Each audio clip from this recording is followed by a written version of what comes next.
My dear brothers and sisters, when we have this worship every day, remember our worship is, we start the worship and the worship is completed in the sacrifice. Every worship is also connected to sacrifice. So if you really and truly worship God, we have to sacrifice everything to God, complete surrender to God. Many people, they come to the presence of God to pray and they say they sacrifice, but they do not really sacrifice. They do not offer themselves really. So the Lord wants us to sacrifice totally in the hands of God. Praise the Lord. We read like this, Genesis chapter 22 verse 1 onwards. Genesis chapter 22 verse 1 onwards. After these things, God tested Abraham. He said to him, Abraham, and he said, here I am.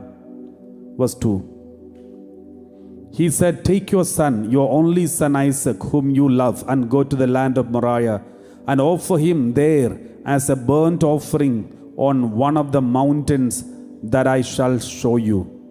Verse 3. So Abraham rose early in the morning, saddled his donkey, and took 2 of his young men with him, and his son Isaac. He cut the wood of the burnt offering and set out and went to the place in the distance that God had shown him. So he decided to go, and then he went. Verse 4. On the 3rd day, Abraham looked up and saw the place far away. And verse 5. Then Abraham said to his young men, stay here with the donkey. The boy and I will go over there. We will worship, and then we will come back to you. So Abraham is telling the people, me and my boy, we are going to the mountain, we will worship and come back. So in fact, he was telling about sacrifice. The sacrifice of his son, he called it worship. So he is going to do a great sacrifice, and he called this sacrifice worship. So a true worship is always connected to a sacrifice. So when you come to the presence of God to worship, the Lord wants you to sacrifice your life. Give your life totally in the hand of God. Sacrifice your wealth, health, position. Sacrifice your children, sacrifice your body, sacrifice everything in the hands of God. Give it totally to God. Let Him handle it. Praise the Lord. Praise the Lord. Suppose I am giving this book to somebody to read, and I say, take this book and read. And then when they held one side and trying to take it, I'm not leaving my hand. I'm still holding my hand like this and say, take it. And then they are holding it one side. And I say, I have given you, but at the same time, I have not let go. I'm still holding it. So as long as I'm holding like this, the others cannot read this book. They cannot open, they cannot read. The same way, when you surrender and speak to Jesus, you offer your prayers, offer your life, you're just giving it in the hand of Jesus. Jesus is trying to hold it from another side, but since we are not letting it go, Jesus is not having full control on it. Jesus is not able to open it, not able to read it, because we are still holding it. So there is no surrender.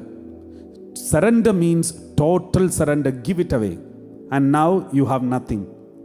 So this is very important, my dear brothers and sisters. I know there are people who surrender their family in the hands of God, and immediately after that they are worried about their family, tensed about their family, concerned about their family. They run after people to ask for help because they are still not surrendered. They are holding in one side.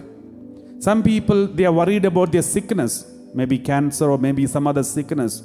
They surrender it in the hands of God. And though they surrender it, they still, from that moment onwards, they are worried about their body.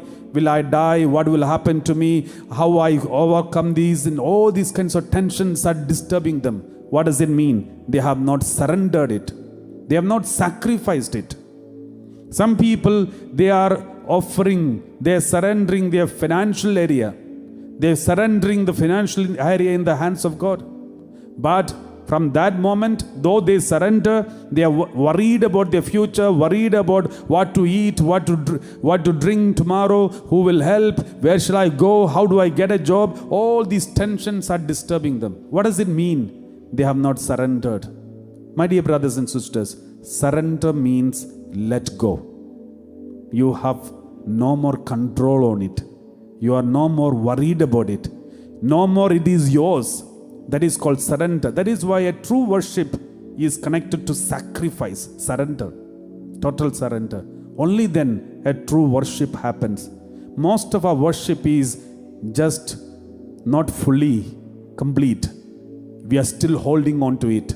Therefore, our worship is not complete. And that is why we are still not delivered from many problems, because our worship is not complete. Praise the Lord. Praise the Lord. So, my dear brothers and sisters, let's promise to Jesus, Jesus, I surrender my family, my husband, my wife, my children, my parents.